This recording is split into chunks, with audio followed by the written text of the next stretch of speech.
machinery, and we had a little joke that, oh my God, Mott's gonna like start his own iron mine, so he could like mine his own iron and make his own steel, and then make his own bolts and nuts, and then he could like make his own this thing. And it was wonderful to talk to somebody who really wanted to fabricate something from the ground up. And from the ground up means different things to different people. But with Mott, it seemed like he really wanted to start at the ground. So it was great to see what he's ended up doing.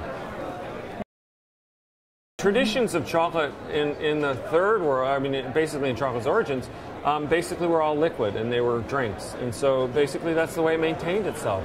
So I say, when I talk to my Guatemalan friends, I say, well, how do you eat chocolate? Well, they make drinks out of it. They don't make candy out of it. They don't have a tradition of doing that.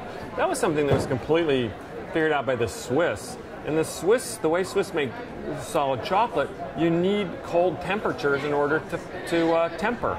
And back, in 1800s, there was no way to get cold temperatures in a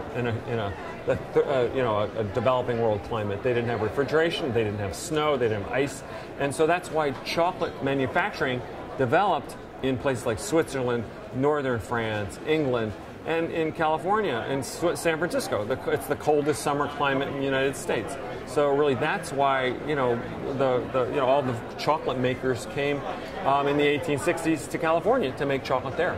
Ghirardelli, Guittard, they're still in business. It's a great place to do it.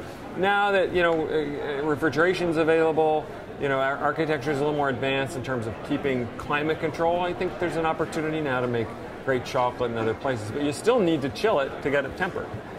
And the chilling is why it started in cold places. What about? It is an accident of geography, surely and only. I think the limitations on scale really have to do with quality of cacao. And I think that's really the problems now in the world of good chocolate, is finding cacao that has flavor characteristics that are both really high quality and of really wonderful flavor characteristics, and also have phenolic characteristics or tannin characteristics that don't require a lot of sugar. And because of the shortage of this stuff, I think necessarily good chocolate makers are going to stay quite small. I think the wonderful thing that I'm starting to see now is that there's local chocolate companies starting to spring up. We thought that the ideal thing after we got started would every city should have their own chocolate company, and chocolate would be a local thing. The more I understand about chocolate, it's actually going to have to come really from the farm, and I think we're going to be able to see chocolates being made in all kinds of interesting places.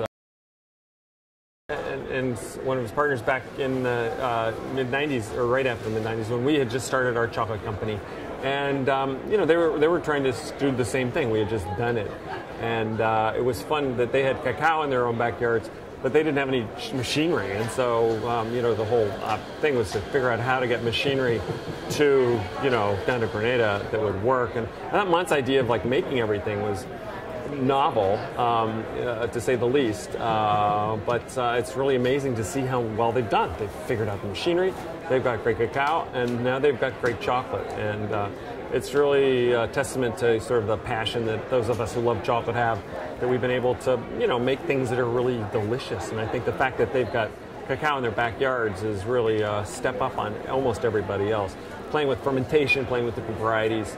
I think that's really the future of chocolate, and really that's I think the most interesting part of where chocolate's going is really farm to consumers direct, and I think that's what Mott's got, and I think that's why it's going to be really fun to watch and see what they do.